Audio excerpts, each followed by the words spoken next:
3 பொண்ணுங்களை காதலிச்சிட்டு இருக்கேன். அதுல ஒருத்தைய கல்யாணம் பண்ணிப்பேன். அப்பா, மீதி இருக்கிற 2 பொண்ணுங்க நாக்க வச்சிட்டு போவாங்களா? எப்படிரா எல்லா ஆம்பளையும் ஒரே மாதிரி இருக்கீங்க? நிப்பாட்ரி.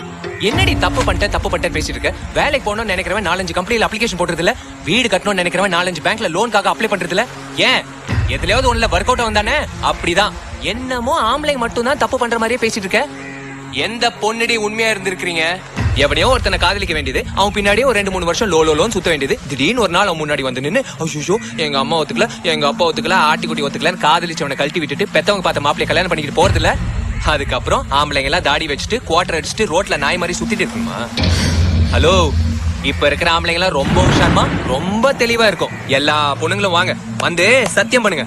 எவ்வளவு பிரச்சனை வந்தாலும் இனிமே யார காதலிக்கிறோமோ அவனை தான் கல்யாணம் பண்ணி போட்டு வந்து சத்தியம் பண்ணுங்க.